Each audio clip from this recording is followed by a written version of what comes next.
Hello student, कैसे हैं? उम्मीद है आप सभी अच्छे होंगे। ये कक्षा 12 के लिए फिजिक्स की क्लास है जो सक्सेस पॉइंट कोचिंग इंस्टीट्यूट की तरफ से ऑर्गेनाइज कराई जा रही है। और मैं हूं ब्रजेश गुप्ता। मैं आपको पिछले वीडियोस में आपके चैप्टर वैद्युत आवेश और क्षेत्र से जितने भी सारे पॉइंट्स है जो आपके परीक्षा के पॉइंट ऑफ व्यू से इंपॉर्टेंट होते हैं, मैंने उन सबको बता दिया है। अब आपका नंबर है न्यूमेरिकल।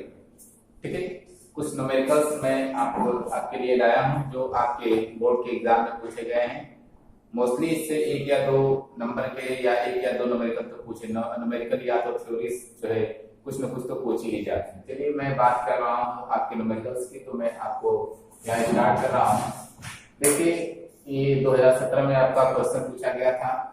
वो सवाल क्या था कि एक जो है वर्ग है, वर्ग के चारों कोनों पर इस तरीके से आवेश जो सब्स्टिट्यूट किए गए हैं। ठीक है, तो इनके कारण इस वर्ग के केंद्र पर, यहाँ पे वर्ग के केंद्र पर वैद्युत क्षेत्र की तीव्रता जो है क्या होगी, क्या निकालना है। एक वर्ग है, वर्ग के केंद्र पर इस तरीके से आवेश सब्स्टिट्यूट है -2 कूलाम का, +2 कूलाम का, -कूलाम का, +2 कूलाम का। तो इसके कारण इसके केंद्र O पर वैद्युत क्षेत्र की तीव्रता क्या होगी भाई, हमको निकालना है। ठीक है, चलिए सबसे पहले हम काम क्या करेंगे। हम जानते हैं वैद्युत क्षेत्र की तीव्रता सदिश राशि है, तो काम क्या करेंगे, इन सभी आवेशों के कारण इस बिंदु O पर पहले हम निकाल लेंगे वैद्युत क्षेत्र, और हम इसके बाद निकालेंगे इन चारों का परिणाम वैद्युत क्षेत्र क्या होगा। सदिश विधि से हम जो है इनका जो है सदिश विधि लगाकर इनका जो है परिणाम वैद्युत क्षेत्र हम निकाल लेंगे। ठीक है, तो स्टार्ट करते हैं। पहले मैं आपको बताना चाहूंगा, ये मान लीजिए कि ये आपका +2 कूलाम का आवेश है, उसके कारण केंद्र O पर कितना जो है वैद्युत क्षेत्र उत्पन्न होगा, उसको हम E1 से नाम दे दें। ध्यान रखिएगा, ये धन आवेश है, इसके कारण वैद्युत क्षेत्र की तीव्रता धन आवेश से दूर होगी, इसे हमें E1 नाम देते हैं। ठीक है, यहाँ पर +2 कूलाम का आवेश है, इसके कारण इस बिंदु पर वैद्युत क्षेत्र की तीव्रता कैसे होगी, आवेश से दूर होगी। ये -2 कूलाम का आवेश है, इसके कारण वैद्युत क्षेत्र की तीव्रता किधर होगी, आवेश की तरफ होगी। इसे हमने E3 से नाम दे दिया है, इसलिए इसको लिखने की। और इसके पश्चात ये -2 कूलाम के आवेश के कारण वैद्युत क्षेत्र की तीव्रता किधर होगी, इस आवेश की तरफ होगी, इसे हमने E4 नाम दे दिया। ठीक है, अब चलिए सबसे पहले हम काम क्या करेंगे, ये जो दो वैद्युत क्षेत्र एक दूसरे के पर लगे हुए हैं, इनका हम परिणाम निकालेंगे। देखिए कई तरीके हैं, बहुत सारे तरीके हैं, या तो फिर इन दोनों का परिणाम निकाल लेंगे। निकालने के पश्चात जो भी परिणाम आएगा इधर की तरफ आएगा, एक परिणाम इनका आएगा, एक परिणाम इनका आएगा, तो उन दो परिणामी का हम निकाल लेंगे। परिणामी तो वो होगा नेट वैद्युत क्षेत्र। ठीक है, या तो तरीका है आप काम क्या करें, इन दोनों का परिणाम निकाल लें और इन दोनों का परिणाम निकाल लें। देखिए इन दोनों का परिणाम निकालेंगे तो कहीं यहाँ की तरफ जाएगा, इन दोनों का परिणाम निकालेंगे तो कहीं नीचे की तरफ आएगा, और इन दोनों का परिणाम निकालेंगे तो वो देगा नेट वैद्युत क्षेत्र। ठीक है, तो बहुत सारे तरीके आप किसी का भी उपयोग कर सकते हैं। ठीक है, मैं आपको बताने की कोशिश कर रहा हूँ कि सबसे पहले हम निकाल रहे हैं कि इनके और इनके जो दोनों धन आवेश है +Q और ये आपके +2 कूलाम के आवेश के कारण इस बिंदु P पर कितना जो परिणाम वैद्युत क्षेत्र होगा। ठीक है, देखिए देखने से बात करें तो ये यहाँ से यहाँ तक की दूरी और यहाँ से यहाँ तक की दूरी आपस में कैसी होगी, समान होगी। ठीक है, अब चलिए अब हम बात कर रहे हैं कि अगर इस बिंदु O को हम यहाँ से इसको हम बिंदु O नाम देते हैं, पहले हम निकालेंगे ये दूरी कितनी है, क्योंकि हमने माना है वर्ग है, वर्ग की प्रत्येक भुजा कैसी होती है, समान होती है। ठीक है, यहां से यहां तक की दूरी को हम x मान लें। ठीक है, तो ये पूरी दूरी कितनी हो जाएगी, 2x। ठीक है, ये 2x आ गया, हमको ये x चाहिए। तो अब देखिए इसको 2x मान लें तो यहां से यहां तक ये चीज क्या बनाएगा, एक समकोण त्रिभुज जिसकी ये दोनों भुजाएं कैसी हैं, बराबर। ठीक है, तो समकोण त्रिभुज में कर्ण का वर्ग। ठीक है, समकोण त्रिभुज में कर्ण कितना होगा, 2x। आप जानते हैं कर्ण का स्क्वायर बराबर क्या होता है, लंब का वर्ग आधार का वर्ग, यानी स्क्वायर प्लस a स्क्वायर। ठीक है, यहां से हमको इसको लिख सकते हैं 4x स्क्वायर बराबर 2a स्क्वायर। ठीक है, 2 से ये आपका 4 कटा तो x स्क्वायर बराबर कितना आया, a स्क्वायर बाय 2, या लेट्स इंप्लाइड x बराबर में तो कितना आ जाएगा, a अपान में बराबर में। ठीक है, हमें ये दूरी x आपको मिल गई। ठीक है, अब देखिएगा इस बिंदु पर अब हम निकाल लें पहले E1, ठीक है, E1 और E1 कितना होगा 1/4 पाई एप्सिलॉन नॉट। जैसा पीछे मैं बता रहा हूँ कि क्यों गुलाब के आवेश के कारण आप दूरी पर वैद्युत क्षेत्र की तीव्रता से फिक्स वही आपका E1 होगा, E1 बराबर 1/4 पाई एप्सिलॉन नॉट और ये आपका हो जाएगा 2q अपान में यहाँ से आकर की दूरी वो कितना है a अपान कार्डियन 2 यानी a अपान कार्डियन 2 का स्क्वायर, ठीक है। अब देखिए इसका वर्ग होगा तो 2 हो जाएगा, 2 कहाँ चला जाएगा ऊपर, तो ये आपका ऐसे हो जाएगा 4q अपान में 4 pi epsilon not into a square. ये आपका आ गया E1, ठीक है। इस तरीके से आप चाहे तो E1 निकाल सकते हैं। आपने E1 निकाल लिया, E1 की दिशा इधर की तरफ, ठीक है। अब इसी तरीके से निकालेंगे E2 और किसके कारण, इसके गुलाब आवेश के कारण हमको ये दूरी पता हो गई। तो जैसे अगर आप E2 निकालना चाहें, E2 बराबर क्या लिखेंगे 1/4 पाई epsilon not into q plus का q अपान में बीच की दूरी का वर्ग, ये कितना है a अपान कार्डियन 2 इसका स्क्वायर। जैसे E2 कितना आ जाएगा, जैसे इसका वर्ग होगा तो ये आपका 2 हो जाएगा, 2 का गुणा ऊपर हो जाएगा तो होगा 2q अपान में 4 pi epsilon not into a, ठीक है। अब देखिएगा ये E1 हो गया, ये आपका E2 हो गया, ठीक है। E1 E2 आपने दोनों निकाल दिए, ठीक है। अब हम लेंगे इन दोनों का परिणामी किधर की तरफ होगा, क्योंकि आप पहले हम इन दोनों का परिणामी निकालना है, इनका परिणामी निकालना है, फिर जो आएगा उन दोनों का परिणामी निकालना है, ठीक है। अब देखिए E1 व E2 का परिणामी, E1 व E2 का परिणामी, ठीक है। E1 और E2 का परिणाम, E1 और E2 के परिणामी की बात करें तो इनको सदिश विधि द्वारा जोड़ेंगे और ध्यान रखिएगा E1 और E2 कैसे हैं, दोनों एक दूसरे की विपरीत दिशा में, ठीक है। E1 और E2 के परिणामी को हम लिख रहे हैं E1 डैश से, ध्यान रखिएगा। तो ये कितना होगा देखिएगा, ये आप लिखेंगे तो ये हो जाएगा E1 का स्क्वायर प्लस E2 का स्क्वायर प्लस 2E1 E2 और ये होगा cos, ये दोनों E1 E2 के बीच में कोण कितना बनता है 180, ये आपका होगा 180, ठीक है। अब देखिए इसको आप ऐसे लिख सकते हैं under root E1 square minus E1 minus E2 का होल स्क्वायर। अब देखिएगा ये होल स्क्वायर आ गया तो ये इसमें से जो बड़ी राशि हो उसको आप पहले ले लीजिएगा, इस चीज का ध्यान रखिएगा। और वो जो जब पहले ले लेंगे तो परिणामी भी उसी दिशा में होगा। तो यहाँ से आप देख रहे हैं ये E1 है, E1 is greater than E2 है, हमने इसको पहले ले लिया तो इसका मतलब परिणामी की दिशा में होगा E1 की दिशा में, ठीक है। तो ये आपका हो गया, इससे ये आपका अंडर रूट कैंसिल हो जाएगा, E1 डैश कितना आ जाएगा, अब E1 कितना है 1/4 पाई एप्सिलॉन नॉट इनटू में 4q अपान में a स्क्वायर माइनस, ये आपका E1 हो गया, और E2 कितना है 2q अपान में 4 pi epsilon not into a square. इसमें से जब घटेगा तो कितना आ जाएगा 2q अपान में 4 pi epsilon not into a square. देखिएगा ये धनात्मक E1 को हमने लिया है और ये पूरा जो है मात्रा आया है ये धन में आया, मतलब ये कि जो E1 और E2 का परिणामी E1 डैश होगा उसकी दिशा जो है धन दिशा की तरफ होगी, और धन दिशा कौन सा है आपको E1 का, मतलब ये दोनों का परिणामी कहीं दिशा में होगा E1 डैश, ठीक है। इसी तरीके से हम E3 और E4 का परिणामी निकाल लेंगे, ठीक है।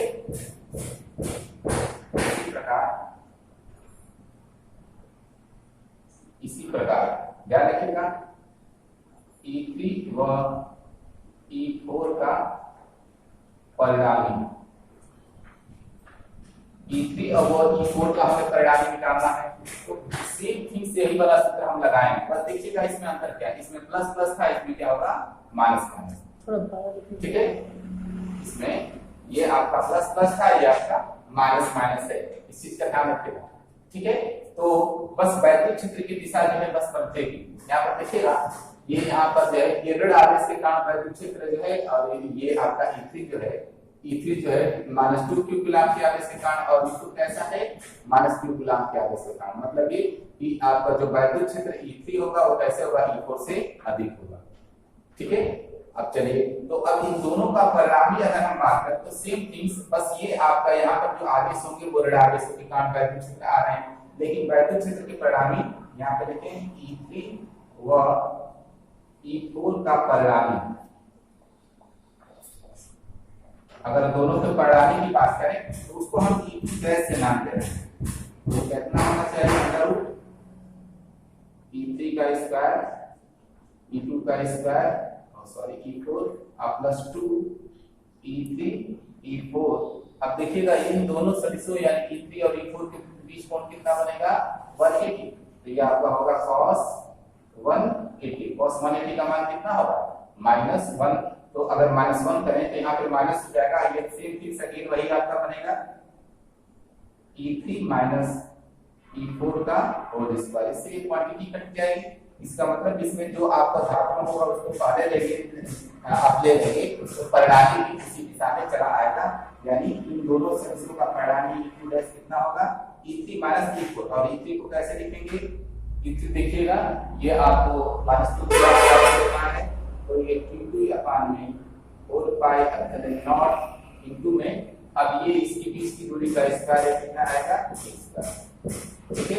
और -E4 को लेंगे तो होगा आपका Q अपान में 4 पाई एप्सिलॉन नॉट इनटू 20 का। सेम थिंग देखिएगा ये चीजें हैं बस आगे जो है यहाँ पे धन के थे यहाँ पे ऋण के थे। यहाँ पर हमने ऋण से नहीं रहा क्योंकि E3 और ये E3 और E4 का सिर्फ आप परिमाण ले रहे हैं ठीक है मात्रा ठीक है। अब उसकी जो दिशा होगी वो किधर होगी दिशा किधर की तरफ होगी E3 की तरफ ठीक है। आप E3 की तरफ इसकी दिशा बनाएंगे और परिणामी लेंगे तो कितना आ जाएगा यहाँ पे 4 है ठीक है। यहाँ पे 4 है। परिणामी जब आप इसका लेंगे तो ये आपका आ जाएगा Q अपान में 4 pi epsilon not into a square. चलिए मैंने E1 डैश और E2 डैश को आपको निकाल के दिखा दिया है। आप देख रहे हैं कि ये दोनों परिमाण में आपस में कैसे हैं बराबर है। E1 की दिशा और E2 की दिशा की बात करें तो दोनों के बीच अगर आप कोण देखेंगे तो उन दोनों के बीच का कोण आपको 90 डिग्री। तो हमने E1 डैश और E2 डैश का परिणामी ही होगा हमारा जो है चारों वैद्युत क्षेत्र का परिणामी वैद्युत क्षेत्र। अतः E1 और E2 डैश का परिणामी अगर E है तो हम उसको कैसे लिख सकते हैं दोनों के बीच का कोण 90 अंश है। तो E1 square E1 dash square E2 dash square plus 2 E1 E2 dash cos 90 और सपोर्ट करके शून्य जगह क्या बचेगा E बराबर अंडर E1 डैश का स्क्वायर E2 डैश का स्क्वायर। ये दोनों परिमाण में बराबर हैं तो इनको हम बाहर की तरफ कैसे लिख सकते हैं बराबर E1 डैश अंडर रूट ठीक है। ये दोनों परिमाण में बराबर बाहर करते हैं E1 डैश उसको नाम देते हैं तो यहाँ से 1 और कितना बचेगा अंडर रूट 2। अब E1 डैश का यहाँ पर आप वैल्यू रखते हैं E बराबर E1 डैश कितना है 2Q अपान में 4 pi epsilon naught a square into under root 2। इनको सही से आप अरेंज करेंगे तो कितना होगा 2 अंडर रूट 2Q अपान में 4 pi epsilon not into a square Newton प्रति कूलम। इस तरीके से आप चाहें तो उस वर्ग के केंद्र पर वैद्युत क्षेत्र की तीव्रता का परिणामी आप प्राप्त कर लें ठीक है। चलिए ये तो आपका हो गया पहला सवाल। इसके बाद नेक्स्ट ये आपका दूसरा क्वेश्चन। दूसरे क्वेश्चन लगभग सेम चीज वैसे ही लेकिन इसमें आप निकालना है इसके केंद्र पर जो है इन सभी आवेशों के कारण लगने वाला बल। यहाँ पे देखें जो आवेश किस तरीके से सब्स्टिट्यूट है इसमें प्लस Q कूलम का इसमें प्लस Q कूलम का तीसरे वाले केंद्र में माइनस Q कूलम का। सवाल ये है कि ये एक समबाहु त्रिभुज है जिसकी प्रत्येक भुजा समान होगी। इसके केंद्र पर कैपिटल Q कूलम का एक आवेश सब्स्टिट्यूट है तो कैपिटल Q कूलम के आवेश पे लगने वाले बल का परिणामी कितना होगा या लगने वाला नेट बल कितना होगा वही हमको निकालना है ठीक है। चलिए आप इसमें काम क्या करेंगे इस वाले जो केंद्र पर आपका O कैपिटल Q कूलम का आवेश रखा गया इस पर कितना बल लगेगा ये हमको निकालना है। तो सबसे पहले काम क्या करेंगे हम अभी जैसे पिछला क्वेश्चन आपको बताया था आपने किया था कि एक एक करके सभी आवेशों के कारण इस कैपिटल Q पे लगने वाला बल निकाल लेंगे और सभी बलों का क्या लेंगे परिणाम ठीक है।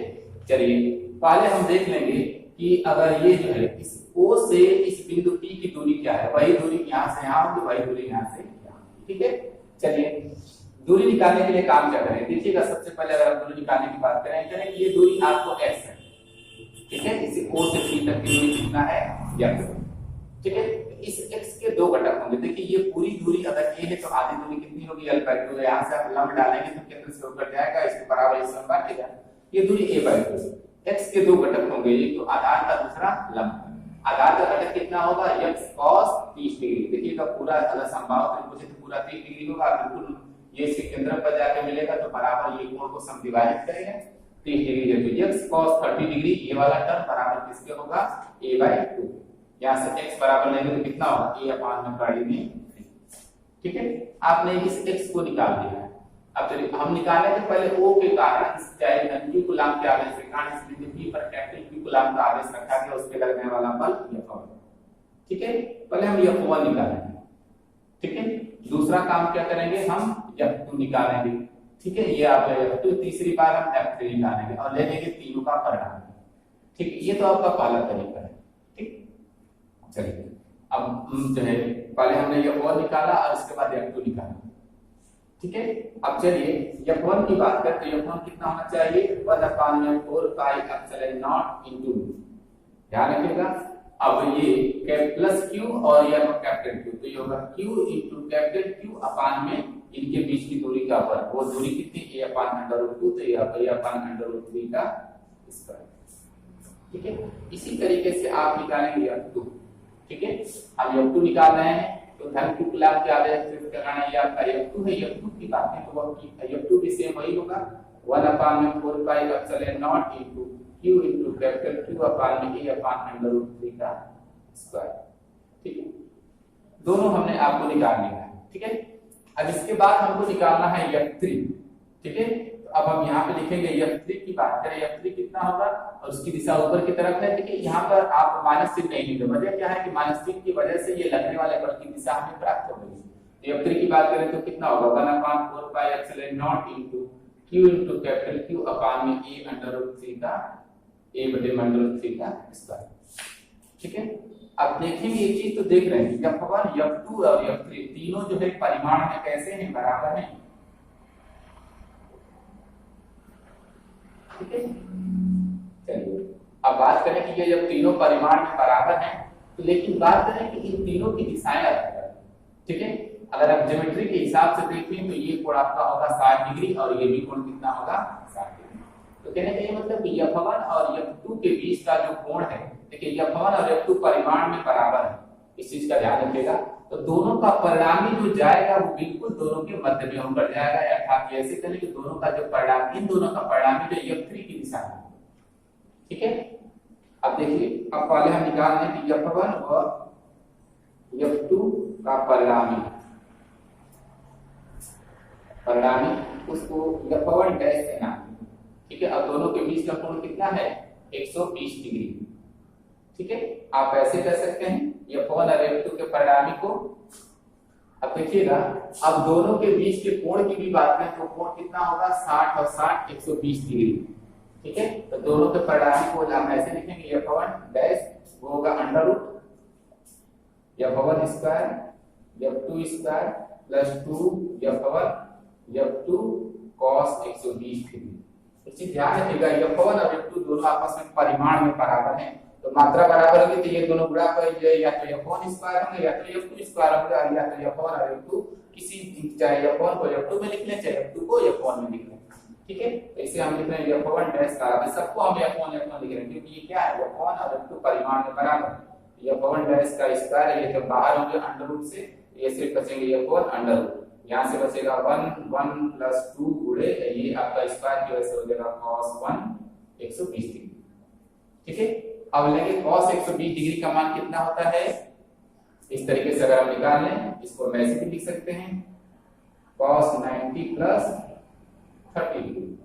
cos 90 प्लस थीटा बराबर क्या होता है, plus sin theta. cos 90 plus theta plus sin theta, sorry cos 90 plus theta बराबर आपका होता है माइनस sin थीटा। ठीक है, तो इसको ऐसे लिख सकते हैं F1 अंडर रूट, इन दोनों को जोड़ेंगे तो कितना आएगा 2 प्लस 2 अब माइनस sin थीटा की बात करें तो ये आपका होगा माइनस, यहाँ पे हो जाएगा, ये हो जाएगा sin 30। ठीक है, और sin 30 का मान कितना होता है 1/2, तो ये आपका होगा F1 अंडर रूट 2 माइनस 2 गुणे 1/2। इससे ये कैंसिल होगा तो यहाँ से 1 बचेगा। ठीक है, अब देखिए अब आपका 1 तो बचेगा, इसके बाद अगर जो है 2 में से 1 गया तो कितना बचा 1, और 1 में मल्टीप्लिकेशन होगा F1 का तो किसके बराबर होगा, F1 के बराबर ही होगा। क्या कहने का ये मतलब इन दोनों बलों का परिणामी जो 120 डिग्री का है, परिणामी कितना होगा, ये दोनों बलों के बराबर होगा। ठीक है, अब चलिए अब हम निकाल रहे हैं F3। ठीक है, अब देखिएगा जो परिणामी परिणामी होगा वो जस्ट F3 की दिशा में, ठीक है, यानी F3 और F1 डैश दोनों कैसे होंगे, एक ही दिशा में होंगे, और इन दोनों का हम परिणामी लेने तो वो होगा हमारा जो इस पे लगने वाला नेट बल, ठीक है। कैपिटल Q पर नेट बल वो आपका F है, तो F किसके बराबर होगा, देखिएगा F आपको बराबर होगा F1 डैश और F3 का परिणाम, ठीक है, दोनों एक ही दिशा में है, तो इसका परिणामी F कितना होगा, F1 डैश प्लस F1।